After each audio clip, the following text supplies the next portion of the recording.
नमस्कार छात्रों, मैं अमित तंवर, सहायक आचार्य, राजकीय महाविद्यालय डूंगरगढ़ बीकानेर से आपका स्वागत करता हूँ। छात्रों, अब तक हमने भगवान मनु के द्वारा बताई हुई मनुस्मृति के द्वितीय अध्याय के अंदर संस्कार के बारे में हम चर्चा कर चुके हैं, जिसमें उपनयन संस्कार के बारे में विस्तृत चर्चा हो चुकी है। अब जो ब्राह्मण, क्षत्रिय या जो वैश्य छात्र है, उन छात्रों के जो दंड का विधान का, दंड का मतलब उनके हाथ में जो डंडा रखते हैं वो, उसमें हमने पहले ये श्लोक में पढ़ा था कि इस ब्राह्मण के दंड की ऊंचाई शिखा तक, क्षत्रिय की ललाट तक और वैश्य की नासिका तक होनी चाहिए। अब आज के श्लोक में हम ये पढ़ेंगे कि उन दंड की क्या विशेषता होनी चाहिए। आइए देखते हैं।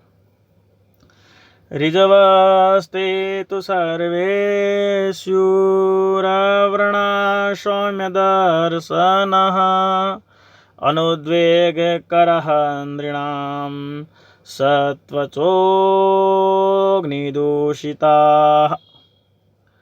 ऋजवस्ते तु सर्वे शूरव्रणा सौम्यदर्शनः। सौम्यदर्शनः का मतलब जिसको देखने में सुंदर लगे। ऋजव है सीधा, ऋजव का मतलब सीधा। ब्राह्मण आदि ब्रह्मचारियों के दंड सीधे हों। सर्वे ऋजव है शु, सभी सीधे हों। अव्रणा यानी छत रहित, कोई छेद गांठ न हो उसके अंदर। और क्या हो? सौम्य दर्शना, देखने में सुंदर हो। आगे अनुद्वेग करा, दूसरे मनुष्यों को भय नहीं करवाए, उनको डराए नहीं।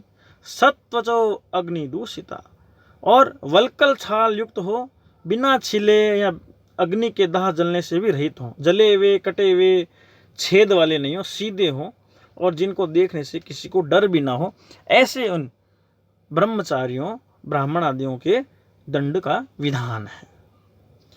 अब आगे जो ब्रह्मचारी बच्चे हैं, छात्र हैं, वो भिक्षा विचरण करने से पहले क्या करें ये बताएगा।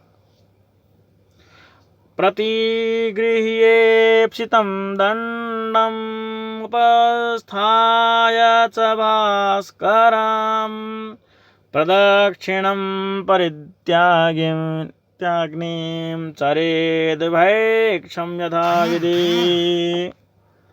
क्या कहा कि ब्रह्मचारी है, प्रतिग्रहण करता है, स्वीकार कर लेता है। क्या? शास्त्र में कहे हुए अनुसार अपने को प्रिय लगने वाला दंड लेकर और सूर्य को नमस्कार उपस्थान करके, सूर्य का अग्नि की परिक्रमा, अग्नि की परिक्रमा करके, शास्त्र की आज्ञानुसार, नियमानुसार भैक्षम यथाविधि, भिक्षा के लिए विचरण करे, है ना। प्रतिग्रह स्वीकार करे, भिक्षा ग्रहण करना स्वीकार करे। क्या क्या करके? सूर्य का उपस्थापन यानी सूर्य को नमस्कार करके, अग्नि की परिक्रमा करके, दंड लेकर और नियमानुसार भिक्षा के लिए विचरण करे। ये व्यवस्था दी भगवान मनु ने। आगे भवत्पूर्वं चरेद् भैक्षामुपनीतो द्विजोत्तमः भवन्मध्यं तु राजन्यो वैश्यस्तु भवदुत्तरम्। जब कोई छात्र किसी से भिक्षा मांगता है तो भवती भिक्षाम देहि या भिक्षाम भवती देहि या भिक्षाम देहि भवती, इनमें से किस वाक्य का उच्चारण करे, ये व्यवस्था दी है।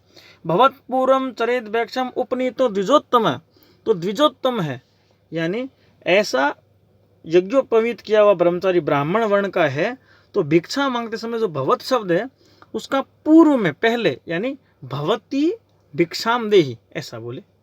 भवन मध्य तो राजन्यो, तो राजन्य है, क्षत्रिय है, तो उस भवती शब्द का प्रयोग बीच में करे, अर्थात भिक्षाम भवती देहि। और वैश्यस्तु भवदुत्तरम, और जो वैश्य वर्ण का ब्रह्मचारी है वो भवत शब्द का उच्चारण अंत में करे, यानी भिक्षाम देहि भवती, यानी ब्राह्मण तो करे भवती भिक्षाम देहि, क्षत्रिय करे भिक्षाम भवती देहि, और वैश्य करे भिक्षाम देहि भवती, ऐसा उच्चारण कहा भगवान मनु ने। आगे, मातरम वा स्वसारम वा मातुर्वा भगिनीं निजाम भिक्षेत भिक्षाम प्रथमम याचैनाम नावमानयेत। ये क्या हुआ?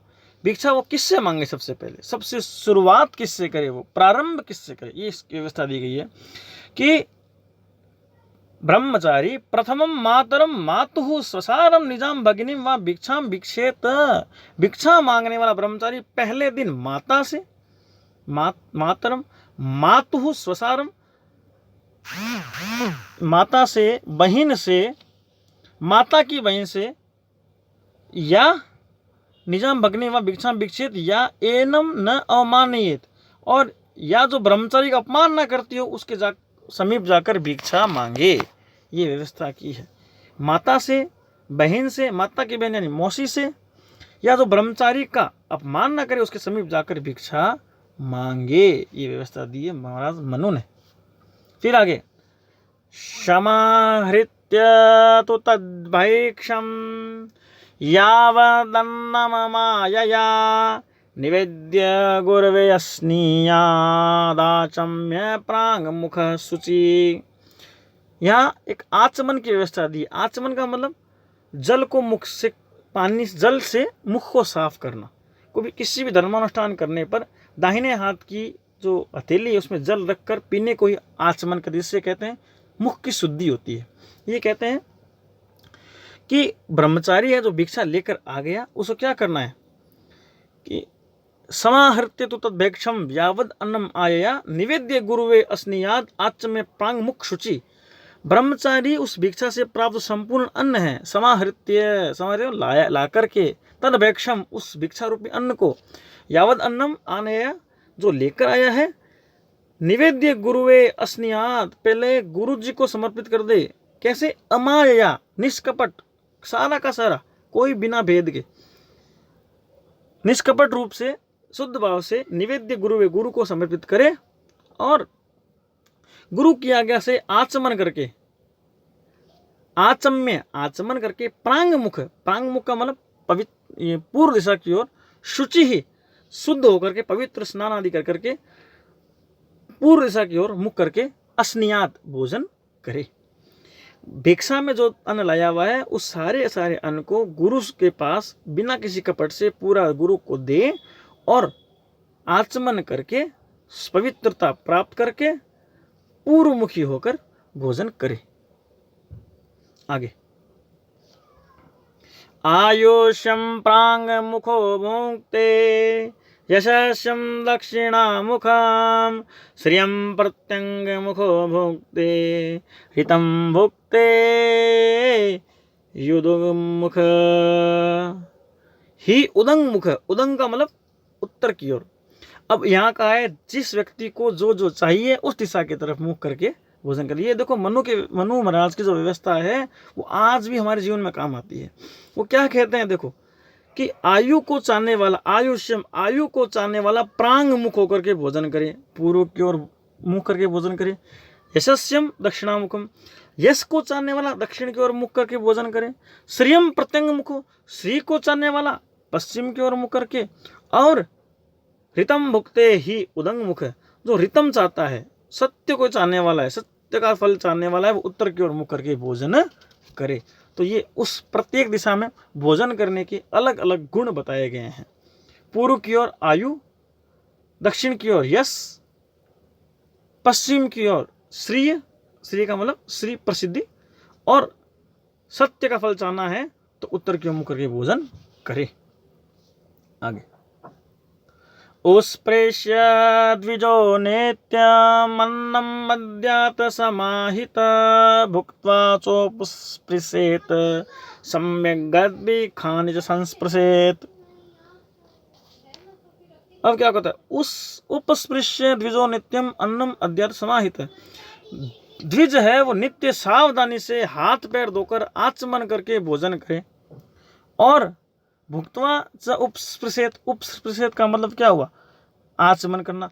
भोजन के बाद भी हाथ पैर धोकर आचमन करे और सम्यक गद्भी खानी संस्पृशित, और जल के उसी धोए हुए हाथ से, पानी के हाथ से आंख, कान और नाक का स्पर्श करे। ये व्यवस्था दी महाराज मनु ने। आगे श्लोक में क्या कहते हैं, पूजये दशनम नित्यम अद्याचेदत्कोत्सय दृष्टवा हृष्येत प्रसिद्धे च प्रतिनंदे च सर्वस। अन्न का भक्षण करना, अन्न का आदर करना, ये व्यवस्था दी गई है। क्या कहा, पूजयेत असनम नित्यम, भोजन की, अन्न की हमेशा पूजा करें। अद्याचेतत कुत्सयन, कुत्सयन का मतलब उस भोजन की निंदा कभी नहीं करें, भोजन की बुराई कभी नहीं करें।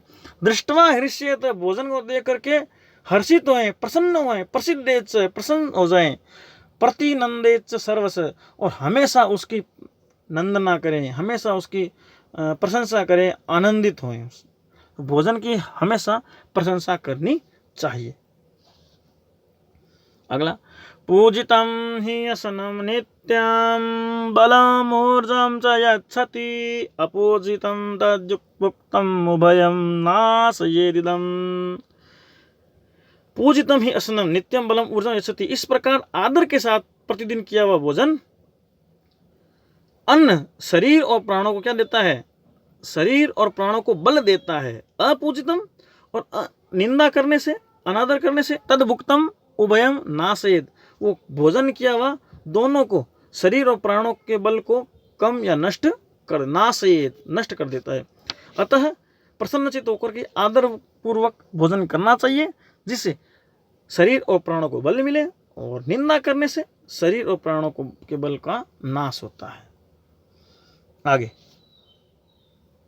नोच्छिष्टं कशचिदद्यानादाते च ततन्तरा न चैवाच्छसनं कुर्यान् चोच्छिष्टं क्वचित् व्रजेत्। ये क्या, भोजन की जूठा न छोड़े, इसके बारे में कहा है। न उच्छिष्टम कस्यचित् दद्यान, उच्छिष्ट का मतलब जूठा, किसी को भी जूठा भोजन नहीं देना चाहिए। न उच्छिष्टम कस्यचित् दद्यात्, किसी को भी उच्छिष्ट का मतलब जूठा अन्न नहीं देना चाहिए। अद्यात से तथांतरा, और अद्य करना, अद्यात से तथांतरा, ये मतलब क्या हुआ कि दिन और सायंकाल के बीच में भोजन न करें। अनंतरा, अनंतरा का मतलब सवेरे और रात को भोजन करते हैं, अनंतरा उसके मध्य में कभी भोजन न करें, सायंकाल और दिन के बीच में भोजन नहीं करें। न चैव अत्यसनम कुर्यात्, अत्यंत अधिक भोजन न करें, और च उच्छिष्टम क्वचित वर्जेत, और न च उच्छिष्टम क्वचित वर्जेत, और कहीं पर भी झूठे मुंह से न जाएं, झूठा मुंह किए हुए कहीं बाहर न जाएं। भोजन को अत्यधिक न करें, किसी को झूठा भोजन नहीं दें, दिन और सायंकाल के अलावा बीच में भोजन न करें, और झूठे मुंह से कहीं पर भी न जाएं। ये भोजन की एक बहुत अच्छी जानकारी, एक सम्यक जानकारी, हर परिवार के काम आने वाली, दैनिक जीवन में काम आने वाली, ये बहुत अच्छी जानकारी महाराज मनु ने मनुस्मृति में दी है। ठीक है बच्चों, आज के वीडियो बहुत है। अपना पढ़ाई जारी रखें, अपना ख्याल रखें, घर वालों का ख्याल रखें। जय हिंद, जय भारत।